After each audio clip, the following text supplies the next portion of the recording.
Good morning and welcome to the new edition of Live Comments. In any democratic setup, judiciary is supposed to be the keeper of the conscience of a nation.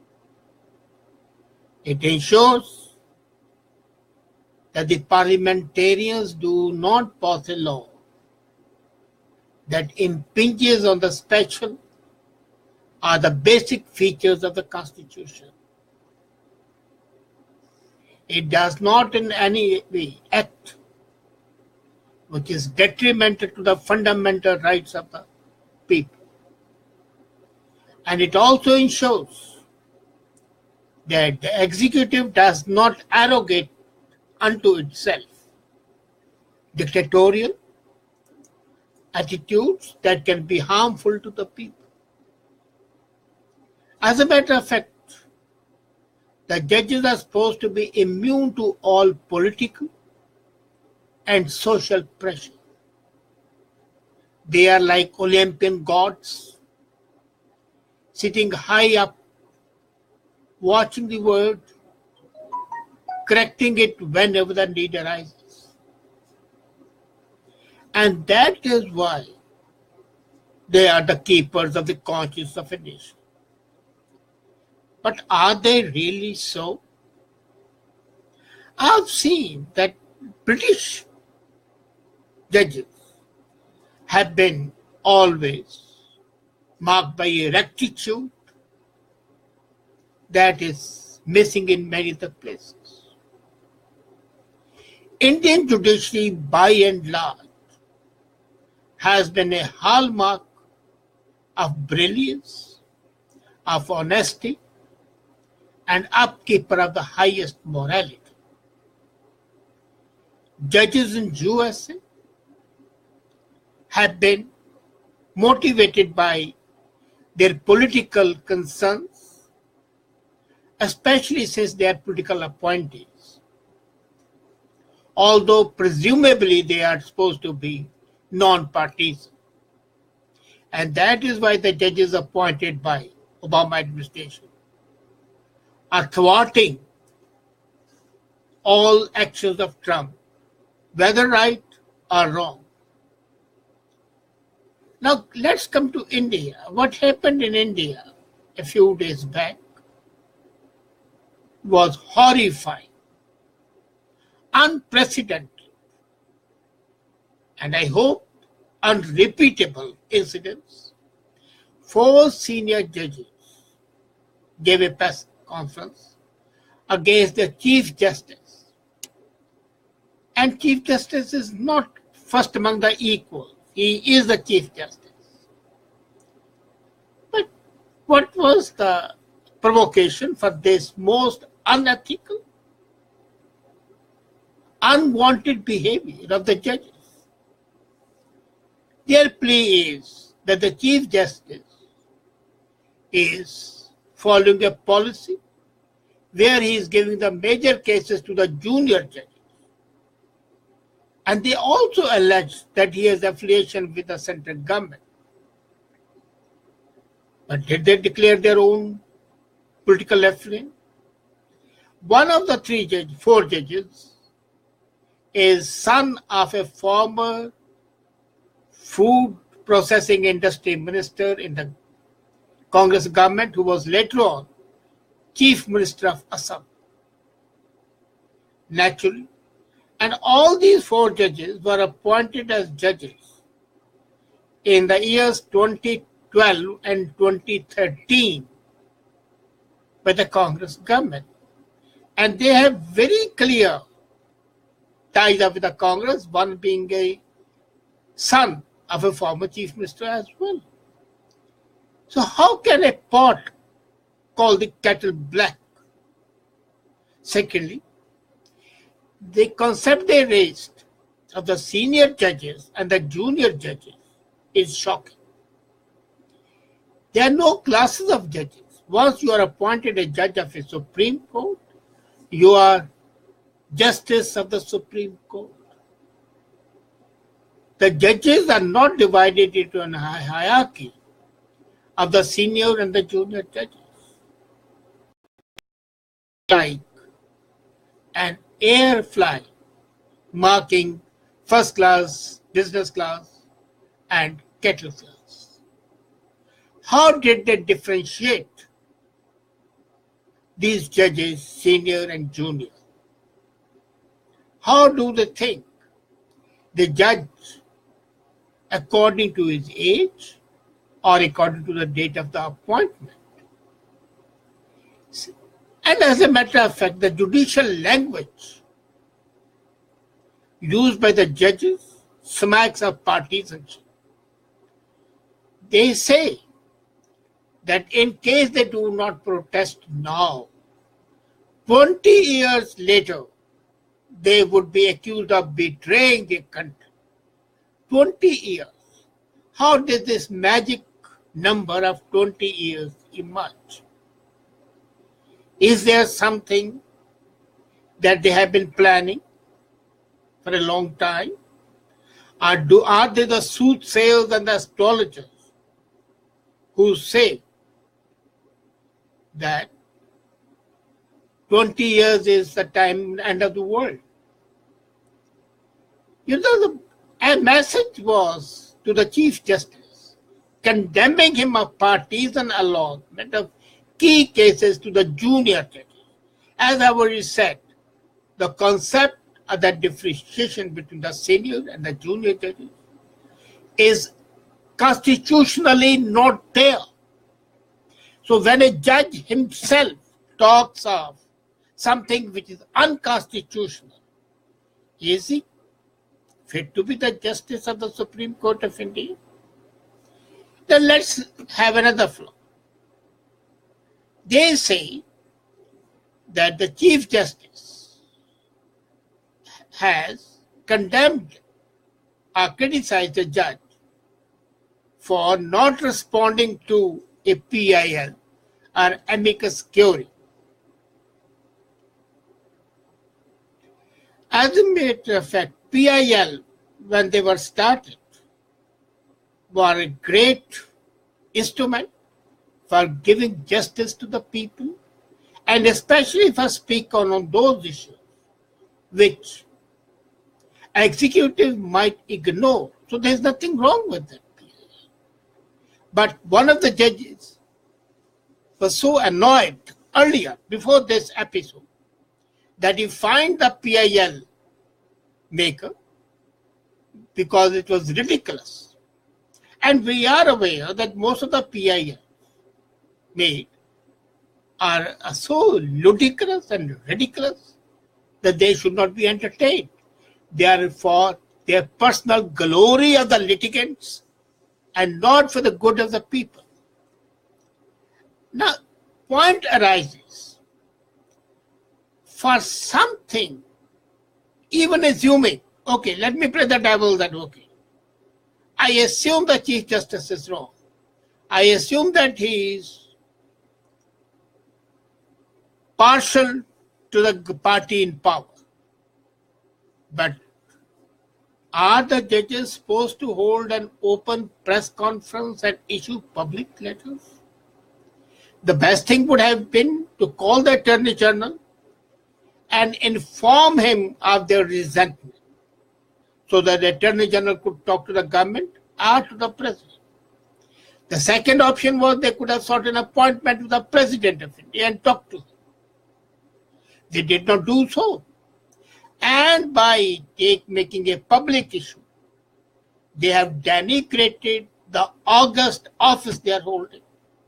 They have destroyed the integrity of the judiciary, and they have created an atmosphere of suspicion. Now, a common citizen would be hesitant, all the time thinking that he's not going to get justice. And this was the Supreme Court, which in Keshwanand Bharti case upheld the fundamental rights against the central government. This was the Supreme Court that has been coming to the rescue even in the recent environmental cases, even in Taj Mahal case, even the Triple Talaq case. It has been so socially aware that it has never done anything which might not be in the best traditions of judiciary. As a matter of fact,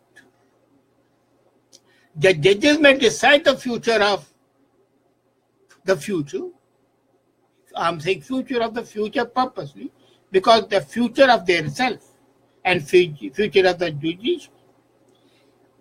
The very fact that they held a public meeting and a press conference is an act of indiscipline, and they should be impeached. Either they should resign or they should impeach. And morality-wise, their first action should have been either to talk to the president or to the attorney general. Failing that, they should have resigned. Do you know that in the British period, the judges, even the session judge, was not supposed to even go to the social events so that they do not develop personal contacts? And here are the judges holding a press conference. You know, if you remember, judiciary was hailed by Justice Bhagwati for the installation of PIA. Justice Sarosh Karthik put a fine on the frivolous PIA. And that sort of a judiciary compared to those acts, or Justice H.R. Khanna, who at the time of emergency criticized the government, federal government, without fear or favor. That was the fine tradition of the judiciary. And what has happened today is unfortunate. You know, the role of powers of judiciary differs from country to country. In Britain, PM can be impeached by the parliament, but not by the judiciary. In the United States, president can be answerable to judiciary, but not to the Congress. In principle, the law in place, where there's nothing left to explain to the exposure. The duty of the judges is to report to the head of the state, or retire. The question of seniority is more affiliated to promotions and salaries. As the system goes, Justice Roberts of the United States, who was appointed by President Bush, gave oath of office both to Obama and to Trump. And his appointment itself was by George Bush. But he upheld the dignity of the office without fear of him. India needs a strong executive. There is no denying the fact. The time of deaf, mute Manmohan Singh is not conducive to the Indian condition. And judiciary is a watchdog for the executive. It remains an independent and autonomous body, and constitutionally its powers are defined. And that is why a Supreme Court justice is much above the stature of a politician. Now, coming to the other question, why did this arise? The biggest problem has been the appointment of the judges. The Constitution says that the President appoints the Chief Justice and the judges of the Supreme Court on the advice of the Prime Minister. But because of the weak Prime Ministers during Janata regime, the Supreme Court of India arrogated to itself the power to appoint. Nowhere in the world, nowhere, the Supreme Court appoints its own judges, except in India. That is the worst thing. Today, the need would be to revive the Judicial Appointment Commission, which will be headed by the Prime Minister, the Law Minister, and the leader of the opposition. Let these people decide make the recommendation to the president. In case of a dispute, they can have a meeting with the president. Yes, and these three politicians should have the Chief Justice or his nominee on the board, and there should be a representative from the Bar Council of India. It would also be better to have two people of eminence in that. So these 7 people combined to make the recommendations. And that should be accepted by the president and the person appointed.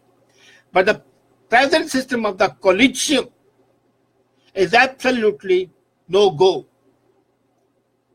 Today, India stands at the cusp of a precipice.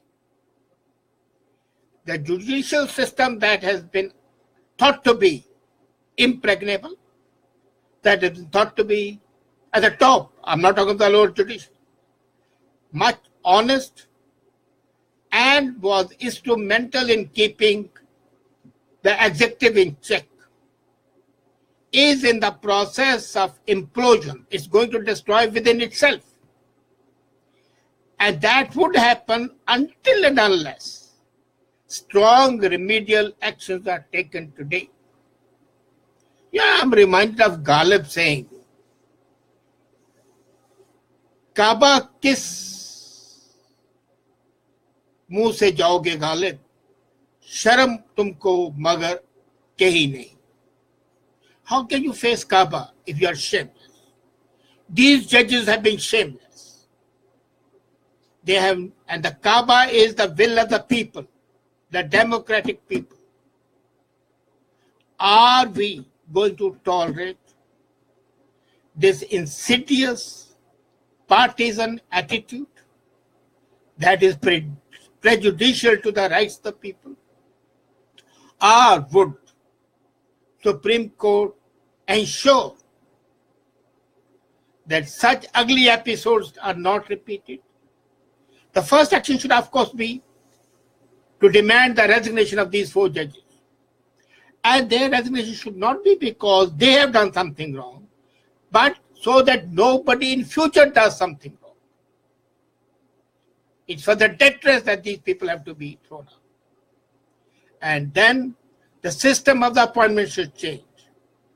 And then it should be mandatory and obligatory that the judges do not attend any social event or any political event. So, and they are kept in isolation, a social isolation, so that they are not immune to any.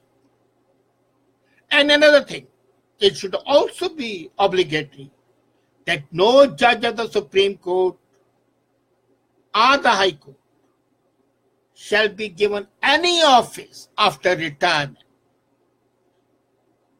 except for conducting inquiries. But no office of profit should be given to them. Because if the office of profit is given to them, there is a danger that they may become greedy and try to please the powers that be. So it's up to the government, up to the judiciary to take stock of the situation and act in case they want to retain that dignity, honor, and respect, as also protect the democratic system in India. Thank you.